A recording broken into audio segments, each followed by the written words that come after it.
नमस्कार दोस्तों, library science education में आपका स्वागत है। दोस्तों, जैसा कि मैंने BLIS 2 to 6 का इम्पॉर्टेंट क्वेश्चन का वीडियो अपलोड कर चुका हूं, तो दोस्तों जितना भी 2 to 1 से लेकर 2 to 9 तक के इम्पॉर्टेंट क्वेश्चन है वो मैं अपलोड कर चुका हूं। ठीक है, तो अब आपके जितने भी डाउट थे तो वो डाउट के अकॉर्डिंग मैं एक एक करके सारे टॉपिक का क्वेश्चन लेकर आया हूँ। ठीक है, तो आज हम लोग TQM यानी कि टोटल क्वालिटी मैनेजमेंट, जिसे हिंदी में संपूर्ण गुणवत्ता प्रबंधन कहते हैं, ठीक है, तो इसके बारे में जानकारी लेंगे। और दोस्तों, इस बुक का कंप्लीट PDF मैं अपने टेलीग्राम चैनल में सेंड कर चुका हूँ। तो अगर अभी तक आप टेलीग्राम ज्वाइन नहीं किए हैं तो आप मेरे चैनल में कमेंट बॉक्स में उसका लिंक दे रहा हूँ, उससे आप ज्वाइन कर लें। और दोस्तों, मैं एक छोटा सा इन्फॉर्मेशन देना चाहता हूँ कि देखिए, अब लाइब्रेरियन के बहुत सारे वैकेंसी भी आना स्टार्ट हो गए हैं। ठीक है, तो आप लोग कंटिन्यू तैयारी करें और आप जो BLIS पढ़ाई करें उस BLIS के जितने भी इंपॉर्टेंट टॉपिक है उसे अच्छे से पढ़ें, क्योंकि आप देखेंगे किसी भी क्वेश्चन को तो BLIS रिलेटेड ही क्वेश्चन होते हैं और उसके लिए हम लोग क्लास BLIS के एग्ज़ाम के बाद बहुत जल्द लेके आएंगे। ठीक है, तो चलिए हम लोग स्टार्ट करते हैं। इस टॉपिक का जितने भी इंपॉर्टेंट पॉइंट है वो मैं बता देता हूँ। ठीक है, TQM में होता क्या है, सबसे पहले इसका अर्थ और परिभाषा जान लेते हैं। संपूर्ण गुणवत्ता प्रबंधन के द्वारा किसी भी संगठन का कर्तव्य होता है कि वह सभी व्यक्तियों की गुणवत्ता कायम रखें। कहने का मतलब क्या है दोस्तों, टोटल क्वालिटी मैनेजमेंट। ठीक है, मान लीजिए किसी भी ऑर्गेनाइजेशन या वहाँ के जो व्यक्ति हैं उसकी क्वालिटी है, उनकी क्वालिटी जो है उसे कायम रखने की बात की जा रही है। और दोस्तों, सबसे पहले आपको देखिए ऐसे भी क्वेश्चन पूछे जाते हैं कि ऑर्गेनाइजेशन क्या होता है। तो ऑर्गेनाइजेशन यानी संस्थान, तो जहाँ पे बहुत सारे समूह मिलकर काम करते हैं उसे ऑर्गेनाइजेशन कहते हैं। ठीक है, तो वो खैर उसके लिए मैं अलग वीडियो अपलोड कर दूँगा। तो यहाँ से आप देख सकते हैं। ठीक है, अब चलिए हम लोग यहाँ पे इसका थोड़ा सा और जानकारी ले लेते हैं।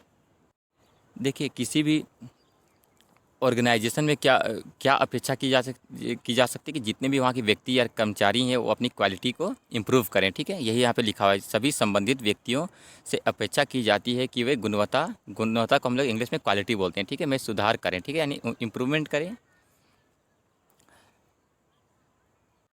अब दोस्तों, सबसे पहली बात ये आपको जानना होगा कि TQM यानी टोटल क्वालिटी मैनेजमेंट की इंपॉर्टेंस यानी महत्व क्या है।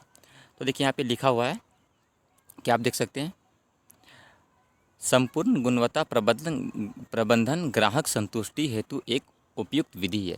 यानी कि जो भी वहाँ पे कस्टमर्स होते हैं उनकी संतुष्टि के लिए TQM यानी टोटल क्वालिटी मैनेजमेंट इम्पॉर्टेंट है। ठीक है, महत्वपूर्ण है। संपूर्ण गुणवत्ता प्रबंधन की अवधारणाओं उद्योगों, कारखानों, कंपनियों एवं व्यापार संगठनों में अनुपयुक्त की जा रही है, परंतु वर्तमान में यह संस्थानों एवं सेवा प्रतिष्ठानों में भी प्रयोग में लिया जा रहा है। ठीक है, संस्थानों यानी ऑर्गेनाइजेशन, जैसा कि हम लोग अभी चर्चा कर चुके हैं।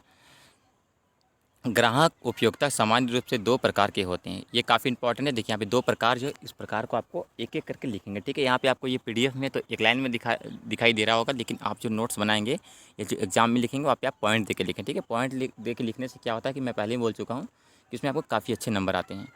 ठीक है, आंतरिक एवं बाह्य। ठीक है, यानी इंटरनल एंड एक्सटर्नल में जितने भी वर्ड है, भले यहाँ पे स्क्रीन में आप लोगों को दिख नहीं रहा होगा, लेकिन मैं उसे इंग्लिश में बोल दे रहा हूँ। ठीक है, जो भी मुझे लगता है कि डिफ़िकल्ट होगा उसे मैं इंग्लिश में बोल दे रहा हूँ।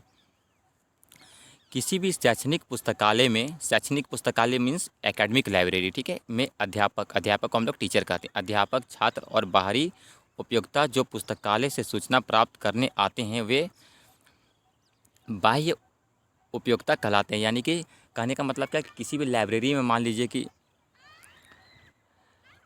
जितने भी लाइब्रेरी में जो बाहर से कैंडिडेट आते हैं वो क्या होते हैं, एक्सटर्नल कहलाते हैं। ठीक है, वो यहाँ पे लिखा हुआ है।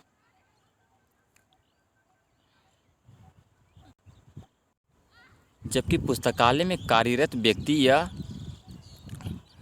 व्यक्तियों के समूह को आंतरिक उपयोक्ता कहते हैं। कहने का मतलब क्या है, देखिए ये तो बहुत कॉमन सी बात है कि जो भी लाइब्रेरी के स्टाफ होते हैं वो क्या होते, लाइब्रेरी के जो स्टाफ होते हैं उन्हें आंतरिक उपयोक्ता कहते हैं। ठीक है, यानी इंटरनल यूजर कहते हैं, ध्यान देंगे। और जो बाहर से आते हैं उसे एक्सटर्नल यूजर कहते हैं। काफ़ी ये इजी क्वेश्चन है, कॉमन। देखिए आपको बस आपको ये जानकारी होनी चाहिए कि TQM होता क्या है, बाकी इसे आप आसानी से खुद से भी लिख सकते हैं। संपूर्ण गुणवत्ता प्रबंधन एक दर्शन एवं प्रक्रिया है जिसका परिणाम ग्राहक संतुष्टि एवं अनवरत सुधार है। प्रबंधन की यह एक ऐसी शैली है जिसमें वैज्ञानिक प्रबंधन एवं प्रतिभागी प्रबंधन के उपयुक्त सिद्धांत एवं अभ्यास सम्मिलित किए जाते हैं, जिससे संगठन को सफलता मिल सके। देखिए, कहने का मतलब क्या है कि TQM क्यों इसका महत्व है, क्योंकि इससे क्या होता है, किसी भी ऑर्गेनाइजेशन या संस्थान की जो कार्य करने की शैली होती है वो इम्प्रूव हो सके। और उसे इम्प्रूव क्यों किया जाता है, क्योंकि कस्टमर को सेटिस्फेक्शन मिल सके, यानी संतुष्टि मिल सके। ठीक है, तो यहाँ पे किसी भी, देखिए, इसका मेन उद्देश्य क्या होता है कि जो भी ग्राहक होते हैं या यूजर होते हैं या जितने भी पाठक होते हैं, तो पाठक की संतुष्टि ही मेन उद्देश्य होता है TQM यानी टोटल क्वालिटी मैनेजमेंट की। अब इसमें बहुत सारे चीज़ आते हैं, जैसे कि वहाँ के टेबल कैसे हैं, वहाँ का वातावरण कैसा है, वहाँ पे पंखे कैसे हैं, फर्नीचर कैसे हैं लाइब्रेरी में। ठीक है, तो इसका भी मैं एक इम्पॉर्टेंट क्वेश्चन दिया हूँ कि आप लाइब्रेरी किस प्रकार होनी चाहिए। अगर उसमें आपको डाउट है तो आप हमें बता सकते हैं, उस पर भी मैं वीडियो अपलोड कर दूँगा और मुझे आप आज ही कमेंट करके बताएँ। दूसरी बात दोस्तों कि देखिए, जो मैं इसका PDF सेंड किया हूँ उसमें आपको लगभग टोटल टॉपिक मिल जाएंगे। ठीक है, तो यहाँ से आप एक एक करके देख सकते हैं। ठीक है, यहाँ पे बस कुछ एक्सप्लेन करने की ऐसे इंपॉर्टेंट नहीं है, बस इसे एक बार आप पढ़ जरूर लेंगे। देखिए, संपूर्ण गुणवत्ता प्रबंधन सभी क्रियाकलापों के नींव है, जिसके अंतर्गत निम्न सम्मिलित हैं।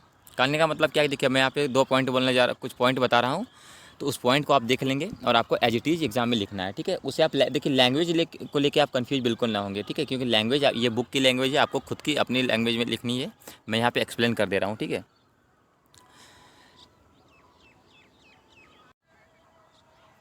देखिए फर्स्ट नंबर में क्या है, उच्च स्तरीय यानी हाई लेवल। ठीक है, उच्च स्तरीय प्रबंधन एवं सभी कर्मचारियों का संकल्पित होना काफ़ी इंपॉर्टेंट है। सेकंड में क्या है, उपयोक्ताओं की आवश्यकता का समुचित समाधान। जो भी वहाँ पे यूजर्स हैं, ठीक है, यानी पाठक हैं, उनकी जो भी आवश्यकता है उसका समाधान किया जाना चाहिए। इससे TQM यानी टोटल क्वालिटी मैनेजमेंट इम्प्रूव होती है।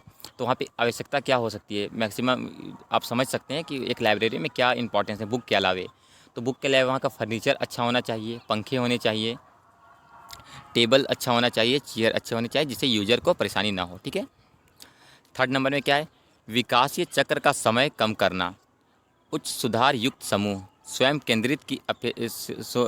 केंद्रित के अपेक्षा उपयोगिता केंद्रित, बाह्य एवं आंतरिक पंक्ति पद्धति को सुधार को पद्धतियाँ जो सुधार को प्रोत्साहित करे।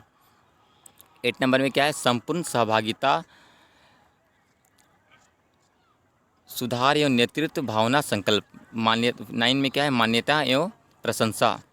दोस्तों मैं आप एक एक करके एक्सप्लेन नहीं कर रहा हूँ क्योंकि वीडियो काफ़ी लॉन्ग हो जाएगा, लेकिन आप इसे एक एक करके देख सकते हैं। ठीक है, जो भी जहाँ पे मुझे इंपॉर्टेंट लग रहा है मैं वहाँ पे बता दे रहा हूँ, क्योंकि अब आपके पास उतना टाइम नहीं रह गया है। बस आपको एक वीडियो को एक बार ही देखना है, एक बार लिख के प्रैक्टिस करके एग्जाम में आपको जाके देना है। लेकिन अब बहुत जल्द मैं जो क्लास स्टार्ट करूँगा उसमें हम लोग हिंदी और इंग्लिश में डिटेल में पढ़ाई करेंगे। जितने भी इंपॉर्टेंट टॉपिक है, एक एक ब्लॉक, एक एक टॉपिक पढ़ाई करेंगे डिटेल में। ठीक है, तो यहाँ से आप देख सकते हैं एक एक करके जितने भी स्कॉलर्स हैं, यानी जितने भी विद्वान हैं, उनके नाम लिखा हुआ है और उनका नाम आप एक बार ज़रूर देख लेंगे और वो क्या डिफिनेशन दिए थे वो भी आपको देख लेना है। ठीक है, तो मैं यहाँ पे एक एक करके आप स्क्रीनशॉट ले लें और इसे आप 1-2 बार पढ़ाई कर लें। और मैं उम्मीद करता हूँ कि ये काफ़ी डिफ़िकल्ट क्वेश्चन नहीं होगा, इसे आपको समझना है कि होता क्या है और यहाँ पर आपको विद्वान का नाम याद रखना है, बाकी बात आप खुद से लिख सकते हैं। और दोस्तों अगर आपको कुछ भी डाउट हो रही है, दोस्तों मैं आज डिटेल में एक्सप्लेन नहीं कर रहा हूँ क्योंकि मुझे बहुत जल्द 2-3 वीडियो और अपलोड करना है, क्योंकि आपके जितने भी डाउट है उसे मैं क्लियर कर देना चाहता हूँ। तो चलिए आज के लिए बस इतना ही। वीडियो देखने के लिए धन्यवाद दोस्तों।